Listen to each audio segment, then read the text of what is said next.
kasih dalam Tuhan Yesus Kristus. Apa kabar?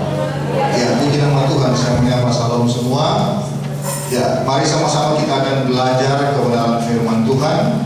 Saya akan mengambilnya dalam Yohanes pasal yang ke-12. Ada satu ayat yang saya akan bawakan untuk kita renungkan pada pagi hari ini. Injil Yohanes pasal yang ke-12 ayat yang ke-31. Saya rindu kita membaca secara bersama-sama. Sebenarnya dari keseluruhan ini menceritakan tentang Yesus memberitakan kematiannya. Tapi saya akan melihat atau membawa kita ayat ini, kemudian kita akan membandingkan, mengkaitkan dengan bagian yang lain, mengacu kepada firman Tuhan ini. Yang dapat boleh bilang amin. Ya, sama-sama. Yohanes pasal 12 ayat yang ke-31. 3, 2, 1. Sekarang berlangsung penghakiman atas dunia ini. Sekarang juga penguasa dunia ini akan dilemparkan keluar. Saya ulang. Satu ayat saja saya ulang. Sekarang berlangsung penghakiman atas dunia ini. Sekarang juga penguasa dunia ini akan dilemparkan keluar. Pada kalimat yang terakhir di situ ada di garis bawahi, ada ditekankan sekarang juga penguasa dunia ini akan dilemparkan keluar. Pertanyaannya, siapa penguasa dunia ini? Itu menjadi khotbah saya pada pagi hari ini, penguasa dunia. Kalau mungkin bisa ditampilkan versi King James, ya, bahasa Inggris, karena terjemahannya berbeda dengan kata ini, karena ini akan membawa kita kepada pemahaman yang lebih luas. Di dalam King James Version ayat ini 12:31, now is the judgment of this world, now shall the prince of this world be cast out. Garis bawahi kata prince of this world. Kata prince ini artinya pangeran. Dalam terjemahan bahasa Indonesia dipakai kata penguasa. Penguasa itu agak sedikit luas, terjemahannya. Tapi dalam King James Version bahasa Inggris pakai prince of this world, pangeran dunia ini. Siapakah dia? Tentunya kita tahu bahwa ini menuju kepada penguasa angkasa yang namanya iblis, setan. Tetapi kenapa dia dikatakan sebagai prince of this world? Saudara tahu apakah yang dimaksudkan dengan prince atau pangeran? Kemarin hari Jumat tanggal 9, dunia mendengar berita duka dari orang yang sangat sore, yang namanya Pangeran Philip. Pangeran Philip ini suami dari Ratu Elizabeth, Ratu Inggris. Dan Pangeran Philip itu meninggal usia 99 tahun. Wow, cukup panjang. Saya tertarik membaca biografinya, ternyata Pangeran Philip ini dia bukan orang Inggris asli. Dia keturunan Yunani Denmark. Dari neneknya itu atau opanya, kalau kita pakai bahasa hari-hari, itu raja, ya. Itu keturunan raja dan memang raja. Dan ketika dia masuk dalam kerajaan Inggris, menikah dengan Ratu Elizabeth, dia belum langsung diangkat sebagai pangeran. Karena pangeran bagi orang Inggris itu harus keturunan orang Inggris. Dan pangeran itu memang itu dari keturunan laki-laki. Artinya dia penguasa kedua, raja kedua. Artinya akan meneruskan warisan tahta kerajaan dimanapun ada kerajaan itu. Dan Pangeran Philip itu diberi dikasih julukan pangeran. Nah, pangeran juga punya pengertian bahwa dia menguasai satu wilayah dan dia tetap berada di bawah raja tentunya. Dan ini sangat menarik ketika saya melihat biografi dari Pangeran Philip. Saya tertarik untuk melihat atau membahas ayat ini. Sebab sangat menarik bahwa dikatakan bahwa iblis itu prince of this world, penguasa dunia ini. Pertanyaannya, siapakah penguasa dunia? Apakah iblis atau Tuhan Yesus? Tetapi Yesus sendiri mengatakan bahwa penguasa dunia ini akan dilemparkan keluar. Berarti bahwa sebelum Tuhan Yesus disalibkan dan menang atas maut, iblis itu berkuasa. Dia berkuasa atas dunia ini, bahkan sampai hari ini bagi orang yang tidak takluk dengan pemerintahan Kristus, dia ada dalam pengaruh penguasa dunia, yaitu iblis. Kita mungkin berkata bahwa saya tidak demikian, sebab saya orang Kristen. Tunggu dulu, kita akan melihat bahwa pengaruh daripada iblis ini sampai hari ini, sebelum dia diikat dalam kerajaan 1000 tahun kemudian dilemparkan ke neraka, dia masih punya pengaruh. Jangan anggap remeh. Walaupun kita orang percaya, walaupun kita orang Kristen, bahwa penguasa dunia ini itu masih mempunyai pengaruh. Dan ketika kalau kita membaca di dalam Lukas pasal 4 ayat 5 sampai dengan ayat yang ke-6, ketika Yesus dibawa atau dicobai oleh iblis, itu dibawa ke gunung yang tinggi, diperlihatkan tentang kemuliaan dunia ini. Kemudian iblis berkata kepada Yesus bahwa akan kuberikan kuasa dan kemuliaannya dunia ini kepadamu, asal engkau menyembah saya. Sebab dunia ini telah diberikan kuasanya kepadaku. Nah, ini sangat luar biasa dan sangat membuat kita bertanya, seperti apa kalau kita mundur jauh ke belakang pada peristiwa Eden. Kepada Adam dan Hawa diberikan kuasa oleh Tuhan untuk berkuasa atas seluruh ciptaan, atas hewan-hewan yang ada di darat maupun juga yang ada di laut, di air. Tetapi ketika mereka jatuh dalam dosa, kuasa itu ditarik. Dan memang ketika iblis dibuang ke dunia, dia diberikan kuasa atas dunia ini, menjadi pangeran atas dunia ini. Berarti wilayah dunia ini adalah di bawah kuasa iblis, bukan alam semesta. Bapa berkuasa atas alam semesta ini. Dan oleh karena itu, ketika kuasa diberikan kepada iblis, Bapa konsisten, Allah Bapa konsisten, sehingga bahwa kekuasaan iblis itu akan diambil kembali, diberikan kepada Kristus. Dan saudara tahu, kalau kita membaca Alkitab, bahwa dunia ini akan dihancurkan pada akhirnya. Sebabnya apa? Dunia ini telah dibawa kuasa si jahat, sehingga Tuhan memberikan kepada kita langit baru dan bumi baru. Kita akan dipindahkan ke sana nanti, yang sama dengan dunia ini, tapi dia tidak akan pernah mengalami kesusahan, penderitaan, bahkan kematian. Itu akan diberikan kepada orang percaya untuk menggantikan dunia ini.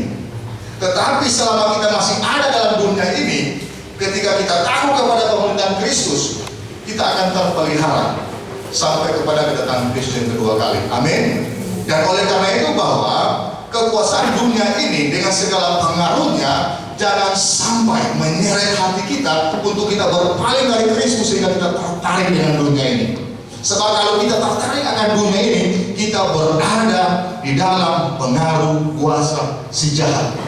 Nah, ini kita akan pelajari, ada dua garis besar yang saya akan bawakan berbicara tentang pengaruh kuasa iblis.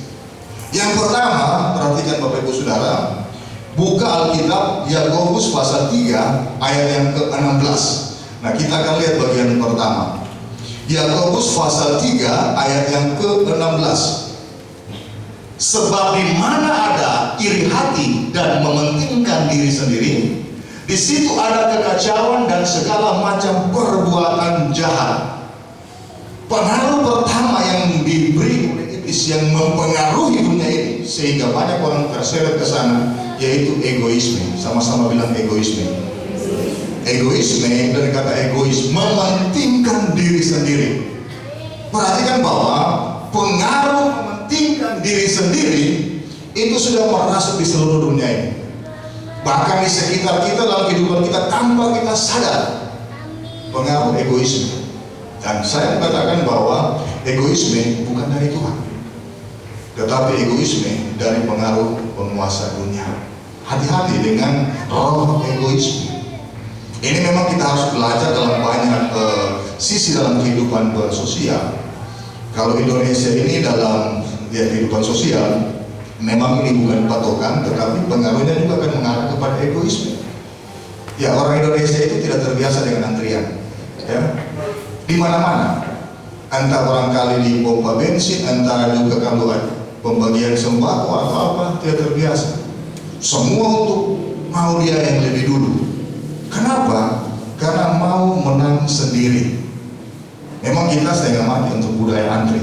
Bukan hanya orang biasa, para hamba-hamba Tuhan juga.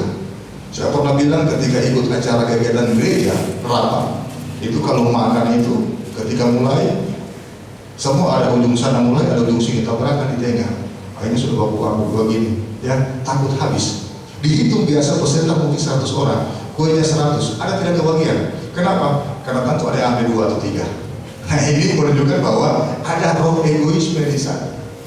Kenapa? Karena hal ini Timbul karena orang takut dia akan kehilangan atau tidak kebahagiaan, atau juga tanpa kesadaran atau tanpa sadar bahwa pengaruh pengalaman pribadi kita dari hari ke hari membawa kita kepada rasa egois. Berbeda dengan orang-orang di luar. Ya, saya melihat ketika pandemi ini, kalau saya tidak salah di satu daerah Myanmar atau Myanmar sekarang lagi kacau, Laos atau Kamboja. Itu orang antri beras itu luar biasa. Diatur secara standing begini, social standing, mereka teratur. Coba lihat kalau di Indonesia, ya, semua berebut, takut tidak kebahagiaan. Nah, kenapa? Karena kita tidak terbiasa dengan sesuatu yang sifatnya kepentingan bersama. Dan paham ini atau pengaruh ini masuk dalam pemahaman kekristenan atau kehidupan kekristenan tanpa sadar bahwa roh egoisme itu merasuk. Oleh karena itu Alkitab bilang bahwa di mana ada iri hati dan mementingkan diri sendiri, di situ ada kekacauan dan segala perbuatan jahat. Nah, ini harus kita waspadai dengan baik, sebab kalau tidak kita akan terjebak dalam roh egoisme. Dan saya katakan tadi bahwa roh egoisme ini merasuk oleh karena pengaruh prince of this world, penguasa dunia ini. Perhatikan Bapak Ibu Saudara, ada beberapa contoh sederhana di dalam Alkitab yang berbicara tentang roh egoisme. Perhatikan, roh egoisme yang pertama itu dapat membawa kehancuran diri sendiri dan kehancuran keluarga. Saya ulang, roh egoisme dapat membawa kehancuran diri sendiri dan kehancuran keluarga. Di dalam kitab Kejadian, ingat peristiwa Abraham dan Lot. Saya khotbahkan dua minggu lalu di ibadah yang kedua, bahwa ketika terjadi anak buah dari Abraham dan Lot, mereka berebut lahan untuk kasih makan ternak, mereka berkelahi. Ini kan egois juga. Nah, sehingga Abraham anggap tidak baik kalau mereka ini saudara antara paman dan keponakan untuk berseteru. Sehingga Abraham kasih pilihan kepada Lot, engkau pilih. Kalau kamu ke utara, saya ke selatan. Lot dikasih kebebasan. Tapi Lot tidak menyadari bahwa Abraham ini orang tuanya. Kalau bahasa Koso bilang papa adenya. Harusnya dia minta saran. Tapi karena egois mau menang sendiri, dia pilih lembah Yordan yang subur. Dia pandang jauh ke bawah, lembah Yordan subur. Padahal di sana ada orang Sodom dan Gomora yang jahat. Perhatikan, egoisme seorang dari Lot membawa hancur bagi diri sendiri. Kota ini sangat jahat. Yang terjadi adalah istrinya jadi tiang garam, kemudian juga terjadi incest, hubungan biologis antara anak dengan papanya. Lahirlah keturunan Moab dan Ammon yang sangat jahat beberapa generasi. Bahkan mereka menjadi kutu. Saya mau katakan bahwa karena egois seorang Lot membawa kehancuran bagi dirinya sendiri dan juga bagi keluarganya. Betapa egoisme ini bisa berdampak sampai ke beberapa turunan. Dan oleh karena itu dalam segala kehidupan kita, ketika kita paham tentang kebenaran bahwa di dalam mengambil keputusan itu ada otoritas, itu harus kita pertimbangkan, itu harus kita perhitungkan. Sebab otoritas merupakan wakil Tuhan. Dalam rumah tangga itu keluarga, itu seorang suami. Dalam gereja itu pemimpin gereja. Dalam pemerintahan itu pemerintah kita. Kalau kita sudah keluar dari rel ini, pasti tinggal tunggu waktu. Akan terjadi kehancuran, akan terjadi sesuatu yang mengacaukan dalam keluarga. Hati-hati dengan keputusan oleh karena rasa egois kita. Dalam kehidupan orang percaya, ya lebih lagi anak-anak muda, karena egois tidak mau dengan nasihat orang tua. Ketika memilih pasangan hidup, entah laki-laki atau perempuan, oh saya sudah cinta sama dia Pak, saya sudah cinta sama dia Pak, jangan pisahkan saya. Padahal orang ini tidak jelas latar belakangnya, cara hidupnya, karakternya, perangannya. Ketika dia mengambil keputusan, terjadi resiko dalam hari, baru tak buka mata. Kenapa saya tidak dengan apa kata orang tua dari dulu? Nah, kenapa? Hal ini karena egois. Banyak hal dalam kehidupan orang percaya seringkali terjebak dengan kesusahan, kesulitan yang terus-menerus oleh karena egois. Dengan baik bahwa egois adalah sesuatu racun yang ditanam oleh iblis dalam kehidupan kita untuk kita mengikuti kehendak dia. Karena dia katakan tadi kepada Yesus sendiri bahwa kepadaku telah diberikan kuasa. Sehingga kuasa itu dan kemuliaannya dia akan berikan kepada Yesus kalau Yesus menyembah dia. Bayangkan beraninya iblis kepada anak Allah yang hidup, pangeran kebenaran, ya, untuk mengatakan demikian. Apakah iblis tidak tahu bahwa Yesus pangeran kebenaran? Dia tahu. Tetapi karena dunia ini dibawa kekuasaan dia, maka pengaruhnya, kekuasaannya, egoisme itu diberikan kepada siapa saja yang kehendaki, itu kata iblis. Hari ini kalau kita sadari hal ini, marilah kita merenungkan bahwa ternyata egois itu sesuatu yang dapat membawa kehancuran diri sendiri dan keluarga. Yang kedua, berbicara tentang egois, kita belajar dari Yudas. Matius 26 ayat 14 sampai dengan 16, bisa dibuka. Matius 26 ayat 14 sampai dengan 16. Kemudian pergilah seorang dari ke-12 murid itu yang bernama Yudas Iskariot kepada imam-imam kepala. Terus ia berkata, apa yang hendak kau berikan kepadaku supaya aku menyerahkan diri kepada kamu? Perhatikan, roh egoisme muncul. Mereka membayar 30 uang perak kepadanya. Ya. Nah, perhatikan Bapak Ibu Saudara, karena kenapa Yudas dia mematikan kebenaran? Karena egois. Dari awal memang Tuhan tahu Yudas mata duitan. Ya, bahwa Alkitab bilang dia sering mengambil kas gereja, kas pelayanan di sana. Betapa sesuatu yang mematikan kebenaran ditimbulkan oleh egoisme. Saya mau tekankan bahwa ketika kita mementingkan diri sendiri, kita sementara mematikan kebenaran. Seorang Yudas karena mata duitan, dia tanya apa yang akan dia dapat. Kalau kita di dalam kehidupan ini sesuatu kita ukur dengan uang, ya, kita sementara egois. Kalau kita diberikan kesempatan pelayanan kemudian kita ukur dengan materi, dengan uang, kita masuk dalam roh egoisme atau roh Yudas. Kenapa? Roh Yudas dia mematikan kebenaran. Bahwa ternyata orang yang mematikan kebenaran dia juga orang yang egois.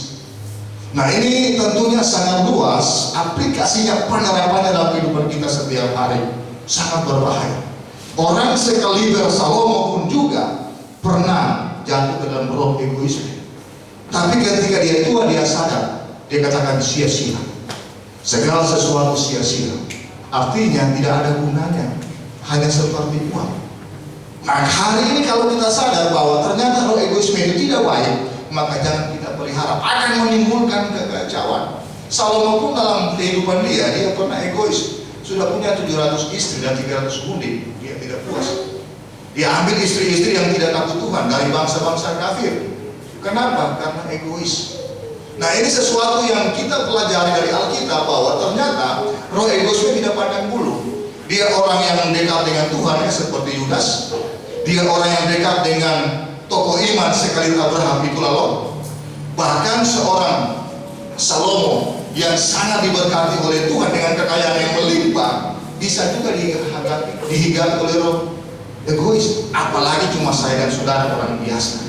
Dan oleh karena itu kita harus hati-hati bahwa ternyata egoisme itu merupakan pengaruh dari penguasa dunia ini. Hati-hati dan waspada dengan roh ini. Itu yang pertama. Kemudian yang kedua, kita membuka dalam Lukas pasal 12 ayat 13 sampai 15. Kita akan belajar tentang, ya, seperti apa pengaruh penguasa dunia. Lukas 12 ayat 13 sampai 14. Seorang dari orang banyak itu berkata kepada Yesus, Guru, katakanlah kepada saudaraku supaya berbagi warisan dengan aku. Ayat yang berikutnya, tetapi Yesus berkata kepadanya, Saudara, siapakah yang telah mengangkat aku menjadi hakim atau pengantara atas kamu? Ayat 15. Katanya lagi kepada mereka, berjaga-jagalah dan waspadalah terhadap segala ketamakan. Sebab walaupun seorang berlimpah-limpah hartanya, hidupnya tidaklah tergantung daripada kekayaannya itu. Yang kedua, berbicara tentang pengaruh penguasa dunia adalah materialisme. Sama-sama bilang materialisme. 3, 2, 1. Ya, matre kalau anak-anak sekarang bilang. Di situ ada penekanan bahwa terhadap segala ketamakan. Ketamakan itu berbicara materialisme, materi. Tamak ini satu grup dengan serakah. Serakah ini bersaudara dengan memuat. Kalau bahasa Poso bilang, ternyata bahwa sikap seperti ini termasuk sikap atau pengaruh daripada penguasa dunia ini, ketamakan. Dan di situ Tuhan Yesus ketika ada orang bertanya tentang pembagian warisan, ya, dia bilang saya bukan hakim atas itu. Artinya diserahkan kembali kepada dia untuk memutuskan kepada pilihan dia.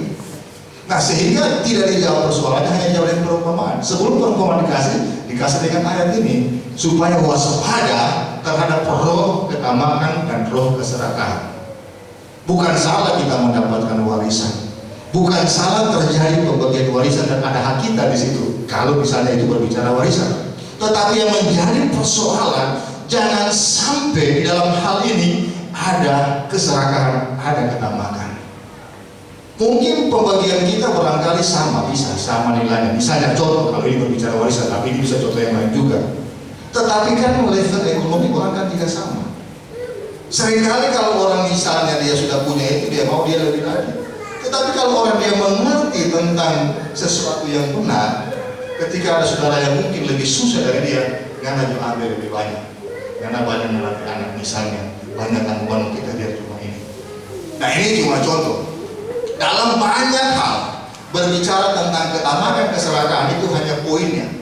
Contohnya atau hal-hal yang bisa kita lihat dalam kehidupan kita sehari itu sangat-sangat banyak. Bapak Ibu Saudara, berbicara tentang ketamakan, tentang keserakahan. Hari ini terjadi peperangan, perselisihan itu kebanyakan karena ketamakan dan keserakahan. Itu sangat banyak di mana-mana. Entah berbicara pembagian warisan, entah berbicara tentang klaim-klaim, ya, itu terjadi. Saya tidak bilang kalau kita klaim-klaim tentang berapa nilai tukar keramba itu dengan perusahaan yang ada di sini itu salah. Tetapi kalau itu wajar tidak apa-apa, ya. Tetapi kalau cuma satu petak, katakan harganya kita bangun mungkin dan seterusnya, sampai dihitung sampai 3-4 turunan, mungkin kurang adil menurut saya. Walaupun mungkin menurut orang banyak mungkin seperti itu, karena saya dengar hitungannya sampai berapa turunan misalnya, atau sampai berapa lama. Nah, tapi poin saya bahwa kalau di situ ada roh ketamakan, saya rasa itu keliru. Tetapi hal ini memang tipis perbedaannya, sulit didefinisikan. Kenapa? Karena berangkat daripada rumus subjektivitas daripada orang tersebut, masing-masing itu orang berbeda. Tetapi kalau sudah ada roh materialisme di sana, itu sangat-sangat berbahaya. Coba buka Kolose pasal 3 ayat yang kelima. Kolose pasal 3 ayat yang kelima. Ya, bisa coba sedikit. Kolose 3 ayat yang kelima. Karena itu, matikanlah dalam dirimu segala sesuatu yang duniawi. Apa itu? Mulai dijajah percabulan, kenajisan, hawa nafsu, nafsu jahat, dan juga keserakahan. Itu ada dibilang. Kemudian diteruskan lagi yang sama dengan penyembahan berhala. Bayangkan, ternyata hal ini dianggap sama dengan penyembahan berhala. Kemudian perhatikan di ayat Efesus 5 ayat yang kelima. Ya, Efesus 5 ayat yang kelima. Ini ada kesejajaran karena Paulus juga yang ditulis. Karena ingatlah ini baik-baik, tidak ada orang sundal, orang cemar atau orang serakah. Itu kan dibilang kan. Artinya penyembah berhala yang mendapat bagian di dalam kerajaan Kristus dan ini tegas. Nah, saya mau bilang bahwa hati-hati dengan ketamakan dan keserakahan. Mungkin saya katakan saya tidak serakah, saya tidak tamak. Tetapi kalau kita sudah ada situ rasa iri hati, cemburu, ingin menguasai, itu sudah ada bibit serakah di dalam kehidupan kita. Kita sudah takluk di dalam roh-roh dunia ini. Kita sudah berada di dalam penguasa roh-roh di angkasa atau penguasa dunia ini. Sehingga roh-roh dunia itu masih berkuasa hari ini. Serakah ini memang atau materialisme ini sulit diukur. Tetapi pengaruhnya tergantung dari cara kita berpikir. Oleh karena itu, bagaimana supaya kita terbebas dari dua hal ini, egoisme dan juga berbicara dan materialisme, Kristus mengajar kita lewat Rasul Paulus. Buka Filipi pasal yang ke-2 ayat yang ke-5. Filipi 2 ayat 2 sampai dengan ayat yang ke-5 kita akan baca sama-sama. Filipi 2 ayat 2 sampai dengan ayat yang ke-5 saya baca. Karena itu, kata Paulus, sempurnakanlah sukacitaku dengan ini. Hendaklah kamu sehati sepikir dalam satu kasih, satu jiwa, satu tujuan. Perhatikan, dengan tidak mencari kepentingan sendiri, itu egois, dan pujian yang sia-sia. Sebaliknya, hendaklah dengan rendah hati yang seorang menganggap yang lain lebih utama daripada dirinya sendiri. Ini yang susah. Sangat susah kita menganggap orang lain lebih utama dari kita sendiri. Ya, kalau kita contoh saja, kalau orang pergi di acara-acara tertentu, ya macam saya bilang tadi, ketika dibagi sesuatu, kepentingan itu dipenuhi, baru kepentingan orang lain. Kalau memang ada sisa. Kenapa? Karena ini berbicara tentang ketamakan, tentang egois. Tetapi Yesus mengajar hal yang sangat luar biasa lewat apa yang disampaikan Paulus. Sebaliknya, hendaklah dengan rendah hati yang seorang menganggap yang lain lebih utama daripada dirinya sendiri. Dan janganlah tiap-tiap orang hanya memperhatikan kepentingannya sendiri, tetapi kepentingan orang lain juga. Nah, bayangkan, ini sesuatu yang mulai hilang dari kehidupan orang-orang dunia di abad-abad semakin dunia modern, postmodernisme ini. Saya kalau dia lihat di ada cuplikan-cuplikan video di media sosial, misalnya dia hewan, saya tertarik. Ya. Kalau hewan itu misalnya dia bagi sama, ada saya perhatikan itu di daerah Tiongkok, itu anjing, ya dikasihkan orang ada potongan roti, itu disoting, kemudian dia ambil itu dia lari terus, ternyata dia pulang, dia kasih sama ke anak di rumah. Ya. Itu binatang, ada naluri insting. Kalau kita manusia bukan cuma naluri insting, tapi ada roh pikiran Kristus kepada pribadi kita. Amin. Nah, karena di ayat yang kelima dibilang, hendaklah kamu dalam hidupmu bersama menaruh pikiran dan perasaan yang terdapat juga dalam Kristus Yesus. Saya tertarik dengan pikiran dan perasaan. Ulang-ulang sudah saya sampaikan bahwa dalam bahasa Yunani cuma satu kalimat. Sebenarnya kalau pikiran perasaan dalam kalimat yang lebih luas, arti yang lebih luas itu pakai psuke, psikis. Tetapi dalam kalimat ini bukan itu dipakai phroneo.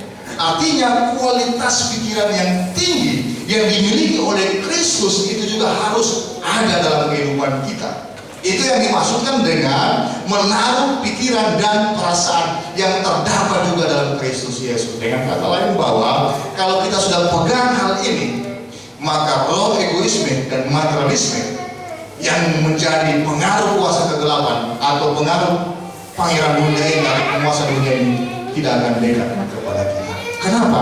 Karena ada pikiran Kristus. Tetapi yang menjadi persoalan bahwa mendapatkan atau menaruh pikiran Kristus, perasaan pikiran Kristus itu sesuatu proses yang harus terjadi terus-menerus. Tetapi pengaruh dunia ini seringkali kita luput dari konsentrasi kepada hal ini, sehingga Yesus mengingatkan, waspadalah kamu terhadap roh ketamakan. Sebab bagaimanapun orang berlimpah hartanya, ya, kalau dia bergantung kepada segala sesuatu sebagai materi, itu tidak ada gunanya. Nah, saya percaya bahwa kita semua itu materi adalah orang-orang yang bergantung kepada Kristus. Kristus tidak anti dengan kekayaan. Kristus tidak anti dengan kelebihan materi. Sebab dengan kelebihan materi yang kita miliki, kita dapat pergunakan untuk hormat kemuliaan namanya Tuhan. Dan kalau hal itu kita gunakan, maka kita sementara menghadirkan kerajaan Allah di dunia ini. Dan seringkali hal ini tentunya perlu diingatkan kepada gereja Tuhan. Karena secara umum, secara keseluruhan, bahwa roh materialisme dan egoisme itu sudah merasuk dalam kehidupan gereja Tuhan. Kalau kita melihat perpecahan gereja-gereja besar di Indonesia, itu bukan karena soal pelayanan, tapi karena ini materi. Saya bilang ini otokritik kepada pribadi saya sebagai hamba Tuhan, menjadi kontrol dan parameter. Kenapa? Kalau sudah masuk roh egoisme dan materialisme, tidak ada gunanya pelayanan. Kita sementara melayani iblis, kuasa kegelapan, bukan melayani Tuhan. Sebab hal ini dalam kehidupan gereja Tuhan itu tanpa disadari. Bayangkan seorang anak, dia bisa marah sama papanya karena dia karena warisan pelayanan bukan kepada dia, tapi kepada yang lain, saudara yang lain. Kenapa bisa demikian? Ini kan pelayanan. Karena dia menghitung tiap minggu 40.000 miliaran bisa masuk. Bayangkan kalau cuma dia yang terima. Nah, pikiran seperti ini mungkin kalau kita orang-orang kecil seperti saya itu tidak ada hitungannya. Tetapi kalau orang-orang sudah besar, maka hal ini menjadi tantangan. Pekerjaan gereja di Indonesia ini kebanyakan hanya ujung-ujungnya duit, hanya ujung-ujungnya materi, hanya ujung-ujungnya rasa egois. Betapa Tuhan Yesus sedia untuk hal ini. Karena tanpa sadar bahwa pengaruh penguasa dunia itu merasuk bukan cuma di dunia luar, tetapi masuk dalam seli-seli gereja. Dan ini sudah terjadi. Sementara terjadi. Egois juga demikian. Merasa diri paling benar. Bukan hanya di jemaat Tuhan atau orang-orang di luar sana. Bukan lagi antar gereja atau antar denominasi, tapi antar aliran. Aliran A mengatakan dia lebih benar, dia lebih alkitabiah daripada aliran yang lain, sehingga timbul mengucilkan, menghakimi, mensesat-sesatkan ajaran atau kredo atau pengakuan iman aliran yang tidak sepaham dengan dia. Kenapa ini terjadi? Karena egoisme, karena hal-hal sesuatu yang merasa diri lebih benar. Apa poin yang saya mau sampaikan? Bahwa kita harus waspada dengan hal ini. Saya merindukan bahwa kita semua, saya juga termasuk, kita harus waspada dengan egoisme dan materialisme.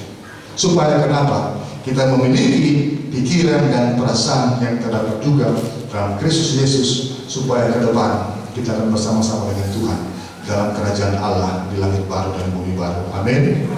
Lakukanlah hal ini. Tuhan memberkati kita semua. Sola Gracia. Haleluya.